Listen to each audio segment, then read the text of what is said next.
काशी के उत्तरी दिशा में चंदन का एक घना जंगल था। जंगल इतना घना कि दिन में भी उसमें रात जैसा अंधेरा रहता। जंगल के बीचों बीच एक प्राचीन मंदिर था। उस मंदिर में पुजारी और पुजारिन दोनों रहते थे। वे दोनों अंधे थे, उनकी कोई संतान नहीं थी। इस बात का उन्हें बहुत दुख था। उन्हें जंगल के अंधेरे से कोई फर्क नहीं पड़ता था, परंतु सूर्य का प्रकाश नहीं मिलने से जंगल के फलदार वृक्ष सूखने लगे थे। पुजारी की पत्नी को अब दो लोगों के भोजन की व्यवस्था करना भी कठिन हो रहा था। जैसे तैसे वे इस आशा के साथ समय बीत रहा था कि जैसे सबके दिन बदलते हैं, कभी उनके भी दिन बदलेंगे। उनका पूरा समय मंदिर की देखभाल में ही बीत जाता। एक दिन वहां एक सन्यासी आया। उसने पुजारी दंपत्ति से भिक्षा मांगी। पुजारी की पत्नी जंगल में गई। जो भी फल उसे मिले वे उन्हें लेकर घर आ गई। जो कुछ भी रूखा सूखा था उससे अतिथि का सत्कार किया। सन्यासी उनकी सेवा से बहुत प्रसन्न हुआ और बोला, वत्स, मैं तुम दोनों की सेवा से बहुत प्रसन्न हूँ। तुम्हारी कोई इच्छा हो तो बताओ। अंधे पति पत्नी ने एक साथ कहा, अतिथि देवता, हम दोनों बूढ़े हो रहे हैं। हमारी देखरेख करने वाला कोई नहीं है। हमें संतान की कामना है। सन्यासी ने वरदान दिया, ऐसा ही होगा। आपके यहाँ 9 महीने बाद एक कन्या का जन्म होगा। और ऐसा ही हुआ। 9 महीने बाद उनके घर में एक कन्या ने जन्म लिया, जिससे वह दोनों पति पत्नी बहुत खुश हो गए। उन्होंने अपनी बेटी का नाम सोनम रखा। दिन गुजरते गए। धीरे धीरे सोनम बड़ी होने लगी। वे अपने माता पिता को बहुत प्यार करती थी और उनका पूरा ख्याल रखती थी। उस जंगल से होकर एक सौदागर पलंग पोश लेकर जा रहा था। उस जंगल के दूसरी ओर उसे महल दिखाई दिया। उसे आश्चर्य हुआ कि यह महल कहाँ से आया। इससे पहले तो उसने इस महल को कभी नहीं देखा था। वास्तव में वे राक्षस राजा का माया महल था। वह राजा बहुत क्रूर और दुराचारी था। लोगों को मारता पीटता, जिसकी जो चीज़ उससे अच्छी लगती उसे छीन लेता। जब लोग रोते चिल्लाते तो वह बहुत खुश होता और जोर जोर से हंसता। उसके महल के आसपास कोई पशु पक्षी नहीं आते, क्योंकि वे सबको मारकर खा जाता। चिड़ियों की चहचहाहट सुनकर वह क्रोध से भर जाता। इसीलिए लोग उसे राक्षस राजा कहते थे। आप इसे संयोग ही कहेंगे कि सौदागर सीधे इसी राजमहल में पहुंचा। वहां रानी ने जब पलंगपुष देखा तो वह उन्हें बहुत पसंद आया। उन्होंने उस सौदागर से मुंह मांगे दाम देकर खरीद लिया। रात को जब राजा और रानी उस पर सोए तो उनके आश्चर्य का ठिकाना ना रहा। वो जिस भी साइड सोते उस और की गई कढ़ाई ऋतु का उन्हें वैसा ही आभास होता। रानी की ओर ग्रीष्म ऋतु थी, उन्हें पसीना आ रहा था। राजा की ओर सर्दी का दृश्य था। ठंड के मारे उनके दांत किटकिटाने लगे। उन्हें समझ आ गया कि यह इस पलंगपोश पर बनाए गए दृश्य का ही कमाल है। जैसे तैसे सवेरा हुआ। राजा ने उस सौदागर को दरबार में लाने का हुक्म दिया, जिससे रानी ने उस पलंगपोश को खरीदा था। राजा के सिपाही सौदागर को खोजने के लिए निकल पड़े। अंत में वे सौदागर को राजा के सामने ले आए। सौदागर डरते डरते राजा के सामने आ खड़ा हुआ। राजा ने पूछा कि तुम यह पलंगपोश कहाँ से लाए हो? सौदागर बोला, चंदन के जंगल के बीचों बीच एक प्राचीन मंदिर है। उस मंदिर के अंधे पुजारी की बेटी ने इसे बनाया है। मैंने उसी से ही इसे खरीदा था। राजा तो राक्षस था ही, उसके मन में यह बात आई कि जिसके हाथों की कशीदाकारी इतनी सुंदर है, वह स्वयं कितनी सुंदर होगी। राजा सोचने लगा, मैं तो उसे अपनी रानी बनाऊंगा। उसने अपने सैनिकों को आदेश दिया कि तुम्हें पता नहीं कि हमारे राज्य में इतना अच्छा काम करने वाली लड़की रहती है, जो उस पुजारी की कन्या है। उस कन्या को हमारे सामने लेकर आओ। सैनिक जब जंगल के मंदिर में पहुंचे तो सोनम अपने माता पिता को भोजन परोस रही थी। सैनिकों ने सोनम को राजा का आदेश सुनाया और बोले, यह लड़की झटपट तैयार हो, राजा ने इसे महल में बुलाया है।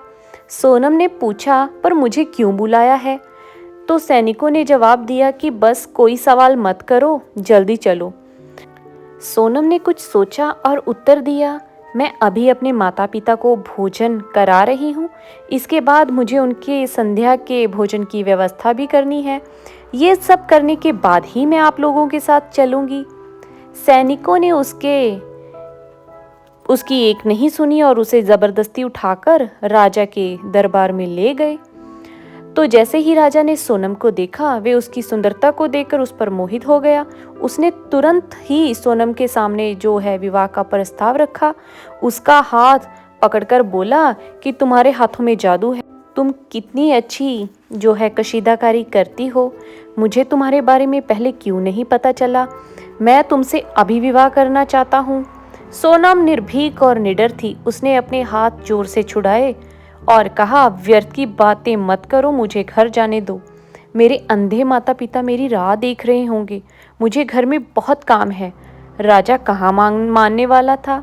उसे तो सोनम को अपनी दुल्हन बनाने की जो है उस पर धुन सवार थी। उसने सोनम को कैद कर लिया।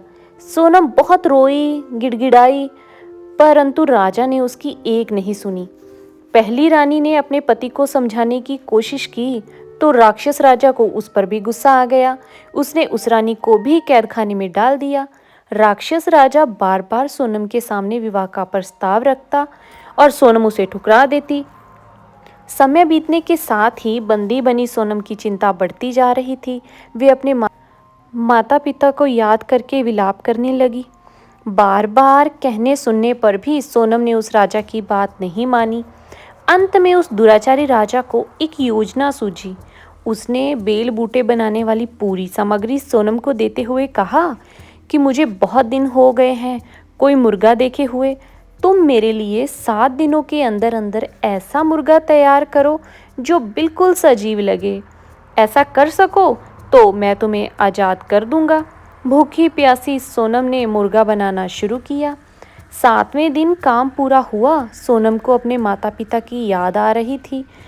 इसी सोच में उसके हाथ में से जो है वो सुई चुभ गई।